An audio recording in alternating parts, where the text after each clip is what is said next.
మంచి భవిష్యత్తు కోసం తెలుగు విద్యార్థులు ఇష్టపడే యూనివర్సిటీ. కాల్ 9059052378 9059052379.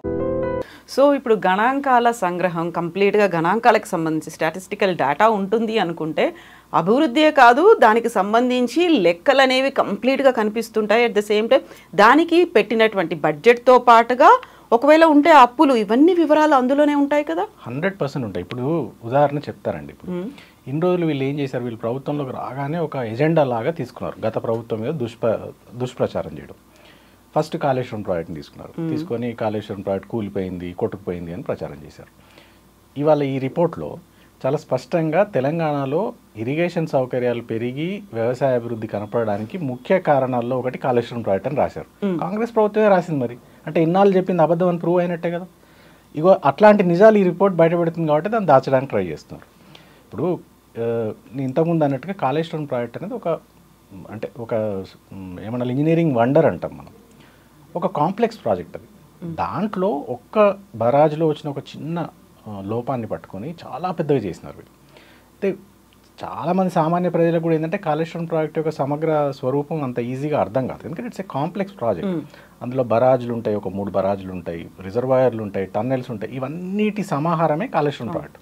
ఇప్పుడు నాగార్జున సాగర్ లాగాను, శ్రీశైలం లాగాను ఒక డ్యామ్ కట్టి దాన్నే ప్రాజెక్ట్ అనడం కాదు Kaleshwaram. Kaleshwaram is a complex system. It's a collection of so many barrages, reservoirs, tunnels, pump house ఇవన్నీ ఉంటాయి. అయితే వీళ్ళు ఏం చేశారంటే క్లెవర్గా ఒక్క దాంట్లో వచ్చిన చిన్న ఇష్యూని పట్టుకొని కోట్ల జరిగిపోయింది అన్నారు. అయితే ఎవరైనా గుర్తుంచుకోవాల్సింది ఏంటంటే ఒక ఇంజనీరింగ్ మార్వెల్ చేసినప్పుడు ఇది అన్చార్టెడ్ టెరిటరీ అంటారండి. అంటే ఇదివరకు ఎప్పుడు ఎక్కడ ఇట్లాంటి ఒక కాంప్లెక్స్ లిఫ్ట్ ఇరిగేషన్ ప్రాజెక్ట్ కట్టలేదు. ఓన్లీ భారతదేశంలో కాదు, ప్రపంచంలోనే ఎక్కడ కట్టలేదు. సో ఇట్లాంటి కొత్త ప్రయత్నాలు చేసినప్పుడు సహజంగానే కొన్ని మనం అంటే అన్ఫోర్సీన్ సిచ్యువేషన్స్ కొన్ని వస్తాయి.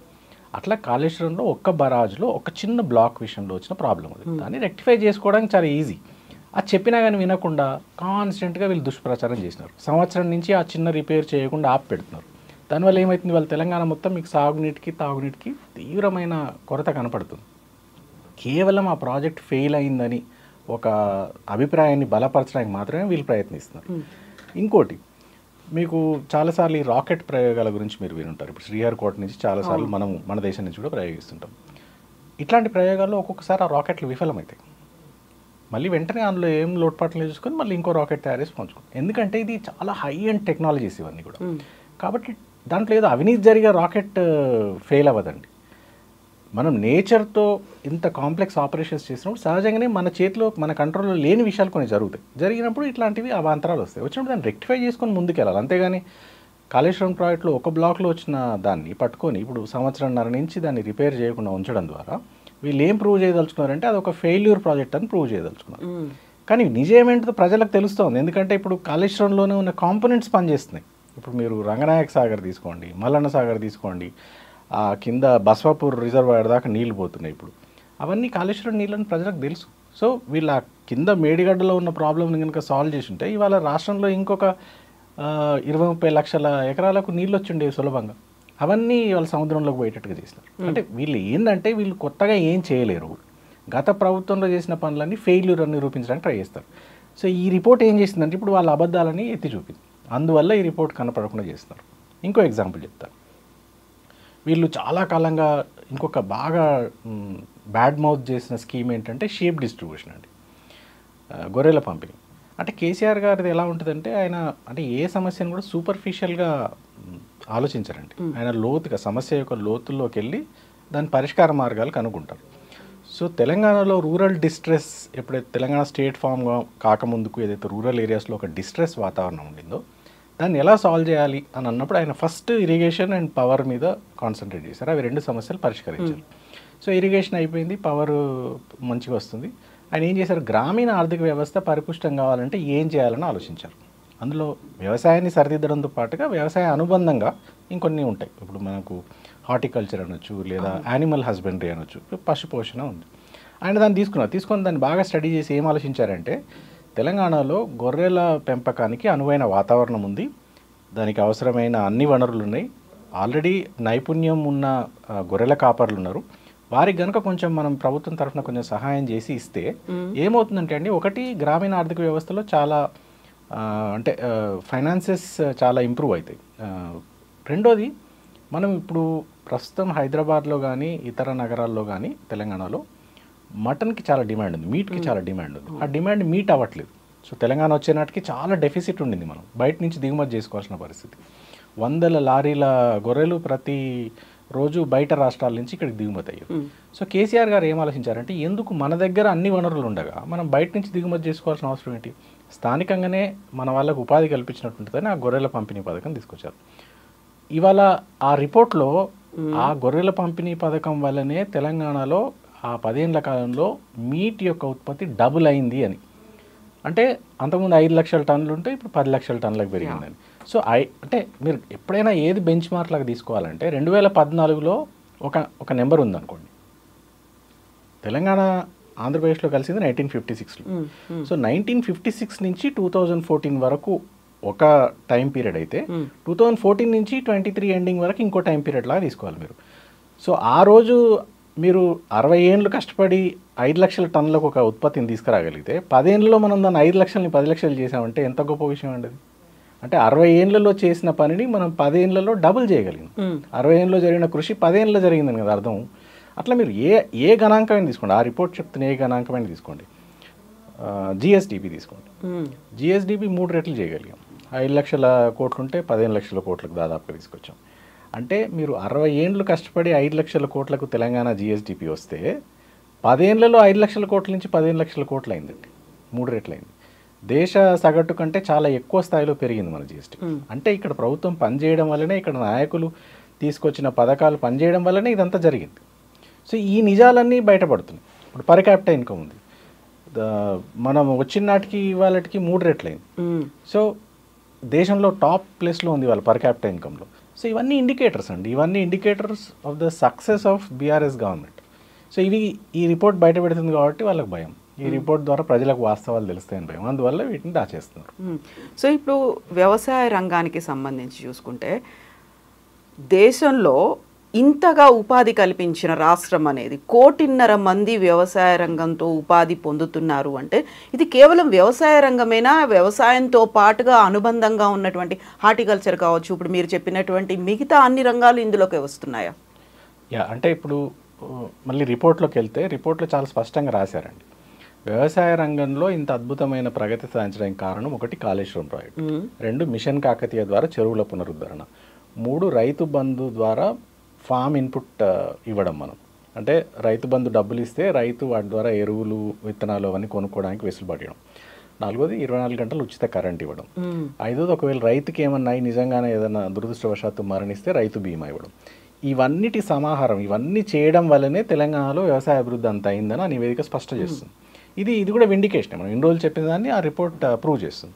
రెండోది ఏంది, ముందుగానే అనుకున్నట్టుగా గ్రామీణ ప్రాంతాల్లో ఇప్పటికీ వ్యవసాయం మీదనే అత్యధిక ప్రజలు ఆధారపడి జీవిస్తున్నారు. సో వ్యవసాయం దాని అనుబంధ రంగాల్లో మనం ఇచ్చిన ఇన్పుట్స్ వల్ల అది పునరుజ్జీవం పొంది ఇవాళ 1.5 కోటి మందికి ఉపాధి కల్పిస్తుంది. All sectors put together, agriculture and allied sectors, which is a great thing. అంటే 1,50,00,000 మందికి ఉపాధి అంటే చిన్న విషయం కాదు. అండ్ మనందరికీ ఏంటంటే కొంత అంటే ఏదో హైదరాబాద్లో అర్బన్ డెవలప్మెంట్ మీదనే కొంచెం గ్లామరస్గా ఉంటుంది కాబట్టి చాలామంది దృష్టి ఇక్కడే ఉంటుంది. కానీ ఒక రైతు కూడా ఒక మైక్రో ఎంటర్ప్రైజ్ అండి. ఒక రైతు తన వ్యవసాయం బాగుంటే నీళ్ళు వచ్చి ఆయన పంట పండించగలిగితే ఆ ఊర్లో ఉన్న చాలామందికి ఉపాధి కలుగుతుంది. పాత రోజుల్లో మీరు చూస్తే every Telangana village was a self sustained unit. ఆ ఊర్లోనే ఆ ఊరి అవసరాలు తీర్చే ప్రతి ఒక్కరూ ఆ ఊర్లోనే ఉంటారు. ఆ వృత్తి పనివారు ఉంటారు, వ్యాపారస్తులు ఉంటారు, వీళ్ళు పండించిన ధాన్యం కొనడానికి వ్యాపారస్తులు ఉంటారు. ఈ రైతుకి అవసరమైన అన్ని సర్వీసెస్ ఇవ్వడానికి ఒక కమ్మరి కానీ, ఒక కుమ్మరి కానీ, ఒక వడ్రంగి కానీ ఆ గ్రామంలో ఒక సెల్ఫ్ సఫిషియెంట్ యూనిట్గా ఉండేది. అందరికీ పని దొరికేది. వ్యవసాయం దెబ్బతినడం వల్ల ఏమైంది, ఆటోమేటిక్గా అన్ని కుల వృత్తులకు కూడా దెబ్బపడింది. ఇవాళ ఇది వాటర్ ఇచ్చి పవర్ ఇచ్చి ఇవన్నీ చేయడం వల్ల లాస్ట్ 10 yearsలో డెఫినెట్గా అగ్రికల్చర్లో చాలా రిమార్కబుల్ డెవలప్మెంట్ కనిపిస్తుంది. దాని యొక్క ఇంపాక్ట్ చుట్టుపక్కల అన్ని అనుబంధ రంగాల మీద కూడా కనిపిస్తుంది మనకి. సో ఇన్ని రకాల లెక్కలు ఉన్నప్పుడు ప్రతిసారి పదే పదే ఒకే మాట చెప్తుంది, 10 ఏళ్ల కాలంలో అప్పుల పాలైంది, ఇన్ని లక్షల కోట్ల అప్పులు చేశారు, మాకు లంకె బిందెల కాలు ఖాళీ ఖజానా మాత్రమే దొరికింది అనుకున్నప్పుడు అభివృద్ధి గురించి ఎందుకని ఆలోచించలేకపోయారనుకుంటున్నారు మీరు? ఆ రిపోర్ట్ చాలా క్లియర్గా మెన్షన్ చేసిన తర్వాత దాని మీద కూడా ఫోకస్ పెట్టాలి, లేకుంటే ఆ అప్పులు తీసుకొచ్చింది ఎందుకోసం, అది రిఫ్లెక్ట్ అయిందా లేదా, ఇవన్నీ కూడా సామాన్య ప్రజలకైతే ఒక డౌట్ వస్తుంది కదా, క్లారిటీ చేయాల్సింది ఎవరు? ఇప్పుడు సింపుల్ అంటే అందులో 2 విషయాలండి. ఒకటి లంక బిందెల ప్రస్తావన తీసుకొచ్చారు రేవంత్ రెడ్డి గారు. మీరు ఆలోచించండి, సమాజంలో లంక బిందెల్ని ఎవరు వెతుకుతారండి? మీరు వెతుకుతారా? నేను వెతుకుతానా? లేదు. మనందరం ఏదో ఉద్యోగమో వ్యాపారమో చేసుకొని బతకాలని అనుకుంటాం. కానీ సమాజంలో కొంతమంది వ్యక్తులు ఎప్పుడు లంక బిందెల వెతుకులాటలో ఉంటారు. వాళ్ళు ఎవరో మీకు తెలుసు. వాళ్ళు దేవాలయాల కింద లంక బిందెలు దొరుకుతాయని దేవాలయాలను కూడా ధ్వంసం చేసే వాళ్ళు ఉంటారు. ఎక్కడో మారుమూల ప్రాంతాల్లో దొరుకుతాయని చెప్పి అడవుల్లో అక్కడెక్కడ అన్వేషించి తవ్వుతూ ఉంటారు. అంటే వాళ్ళ గుణం మంచిది కాదండి. వాళ్ళు కష్టపడి పనిచేసే గుణం ఉన్న వాళ్ళు కాదు. వాళ్ళు ఎప్పుడూ ఏదో అదృష్టం కలిసి వచ్చి అక్కడ లంక బిందెలు దొరుకుతాయని వెతుకుతూ ఉంటారు. అట్లా చాలా సమయాన్ని వృధా చేస్తుంటారు. బహుశా రేవంత్ రెడ్డి గారు కూడా అట్లాంటి ఒక వర్గానికి చెందిన మనిషి అయి ఉంటారు. లేకపోతే ఆయన ఒక ఎలక్షన్లో గెలిచి ముఖ్యమంత్రి అయినారు. లైఫ్లో ఎప్పుడు దొరకనో గొప్ప అవకాశం దొరికింది, ప్రజలకు సేవ చేసే అవకాశం దొరికింది. దాన్ని చేయకుండా నాకు లంక బిందెలు దొరుకుతాయేమని వచ్చినా అని అనడం ఏంటి? అంటే ఆయన పదవిని ఆయనే అవమానించుకుంటున్నాడు. అంటే చాలా నాయకులు ఎవరు లంక బిందెల వేటలో ఉండరండి. ఒకవేళ లంక బిందెల వేటలో ఉన్నారు అని అంటే వాళ్ళు, ఇంక నేను ఆ మాట వాడదలుచుకోలేదు, బట్ వాళ్ళు ఎవరో మీకు తెలుసు. సంక్షేమంలో ఉంది, 10 ఏళ్ల పాటు రాష్ట్రం సంక్షేమంలో ఉంది అనుకున్నప్పుడు, అగ్రపదాన నిలిచింది అనుకున్నప్పుడు నిజంగానే దాని ఫలాలు అనేవి ప్రతి చోట కనిపిస్తాయి కదా అనే ఒక భావన అనుకోవచ్చు కదా. కనిపిస్తాయి, అదే చెప్తున్నాను. ఫలాలు ప్రతి చోట కనపడుతున్నాయి. ఇవాళ ఆయన చాలాసార్లు చాలా రెక్లెస్గా కేసీఆర్ ఆనవాళ్ళు చేరిపేస్తానంట. ఆయన కూర్చునే సెక్రటేరియట్స్ కేసీఆర్ ఆనవాళ్ళండి. ఆయన ప్రతిరోజు ఏ రోడ్ల మీద అయితే నడుచుకుంటూ పోతున్నారో ఆ రోడ్లన్నీ కేసీఆర్ ఆనవాళ్ళు. ఆయన వాడే విద్యుత్ కేసీఆర్ ఆనవాళ్ళు. ఆయన ఏ గ్రామానికి పోయినా కనపడే నీళ్లు కేసీఆర్ ఆనవాళ్ళు. సో వందలు చెప్పొచ్చు కేసీఆర్ ఆనవాళ్ళు ఏంటిది. అవన్నీ కేసీఆర్ చేసిన అభివృద్ధి సంక్షేమ ఫలాలేనండి. అవి లంక బిందెల రూపంలో కనపడకపోవచ్చు, కానీ ప్రజలకు తెలుసు. ఇంకోటి మీరు అప్పుల గురించి అన్నారు, ఇది చాలాసార్లు క్లారిఫై చేస్తున్నాం. ఇలాంటి రిపోర్ట్లలో ప్రతి చోట స్పష్టంగా ఉందంటే Telangana debt to GSTP ratio అంటాం, అది కంట్రోల్లో ఉంది. అది దేశంలోని అన్ని రాష్ట్రాలతో పోలిస్తే చాలా అంటే చాలా తక్కువ స్థాయిలో ఉంది. ఇంకా అట్లా ఉన్న తర్వాత అప్పు అని గోలవెరడం తప్పు. రెండోది, ఇప్పుడు ఏ అప్పులు తీసుకొని కొన్ని రాష్ట్రాలు ఉంటుండొచ్చు, కానీ అక్కడ అభివృద్ధి కూడా ఏముండదండి. ఇప్పుడు ఇవాళ మిడిల్ క్లాస్ మన ఎట్లా ఆపరేట్ చేస్తుందో చూస్తుంటే వీళ్ళు ఫస్ట్ ఒక ఇల్లు కొనుక్కుంటారు లేదా కారు కొనుక్కుంటారు, ఈఎంఐ ఉంటుంది, అప్పు ఉంటుంది. దాని అర్థం వాళ్ళు ఏదో అప్పుల పాలైనట్టు కాదండి. ఇవాళ జీవన విధానమే మీరు అభివృద్ధి కావాలనంటే మీ డబ్బు కొంత బయట నుంచి తీసుకొచ్చిన డబ్బు తీసుకొని మీరు ఇల్లు కారో ఏదో కొనుక్కొని దాన్ని ఈఎంఐ రూపంలో ప్రతి నెల కడతారు. ఇది ప్రపంచంలో ప్రతి దేశానికి ప్రతి రాష్ట్రానికి ఉంటుంది. ఏదో తెలంగాణకు ఒక్కదానికే అప్పు ఉందనేది తప్పు. రెండోది, అప్పు చేయని వాళ్ళు చాలా గొప్ప అన్నట్టుగా మాట్లాడడం కూడా తప్పు. ఎందుకంటే మీరు అభివృద్ధి కావాలనంటే మీరు ఇప్పుడు ఉదాహరణకు ప్రైవేట్ కంపెనీస్ ఉంటాయి, చాలా పెద్ద పెద్ద ఇన్ఫ్రాస్ట్రక్చర్ ప్రాజెక్ట్స్ ఇవన్నీ చేస్తూ ఉండే కంపెనీలు, చాలా పెద్ద పెద్ద ఉత్పత్తులు తయారు చేసే కంపెనీలు, వాటన్నిటి కూడా అప్పు ఉంటుందండి. మీరు రిలయన్స్ అని అంటారు, అదానీ అని అంటారు, ఇట్లా ప్రపంచంలో పెద్ద కంపెనీలు అన్నిటికి కూడా బ్యాంకుల నుంచి అప్పులు ఉంటాయి. సో అప్పులు ఉండడం తప్పు కాదు, వాటిని తిరిగి కట్టలేని దశకి ఆర్థిక వ్యవస్థ వస్తే అప్పుడు తప్పు. దురదృష్టవశాత్తు మొన్నటిదాకా వైబ్రెంట్గా ఉన్న ఎకానమీ ఇవాళ రేవంత్ రెడ్డి పరిపాలన వల్ల ఆర్ రాదర్ దుష్పరిపాలన వల్ల ఆ అప్పు కట్టలేని స్థితి కూడా వచ్చే ప్రమాదం కనపడుతుంది. ఎందుకంటే ఈయన కూడా అప్పులు తెస్తున్నాడు. గత ప్రభుత్వం తెచ్చిన అప్పులు ప్రొడక్టివ్ యూజెస్ కోసం వాడింది, ప్రాజెక్టులు కట్టడానికి వాడింది, ఫ్లైఓవర్లు లేదా ఇన్ఫ్రాస్ట్రక్చర్ డెవలప్ చేయడానికి వాడింది, విద్యుత్ ఉత్పత్తి ప్రాజెక్టులు పెట్టడానికి వాడింది, వాటర్ ప్రొవైడ్ చేయడానికి వాడింది, డ్రింకింగ్ వాటర్. కానీ ఈయన ఎందుకు తెస్తున్నాడో అర్థం కావట్లేదు. ఎందుకంటే మీరు గమనిస్తే లాస్ట్ 1.5 years ఆల్మోస్ట్ 13-14 monthsలో ఆల్మోస్ట్ 1,50,000 కోట్ల దాకా అప్పు తెచ్చాడండి. ఏం చేస్తున్నారో అప్పు పోనీ ఒక ఇటుకన్నా పేర్చినారా ఎక్కడన్నా రాష్ట్రంలో? మీకు కనపడిందా? నాకైతే కనపడలేదు. ఒక బ్రిడ్జ్ కట్టింది లేదు, ఒక రోడ్డు వేసింది లేదు, ఒక ఇరిగేషన్ ప్రాజెక్ట్ కట్టింది లేదు. పోనీ వెల్ఫేర్ అన్న చేస్తున్నారా? ప్రజలకు ఏమన్నా గత ప్రభుత్వం ఇచ్చినట్టుగా రైతు బంధు ఇస్తున్నారా? అవి ఇవ్వడానికి సాధ్యం అవట్లేదు. మరి ఈ డబ్బంతా ఎటుపోతుంది అనేది ప్రజలకున్న ప్రశ్న ఇప్పుడు.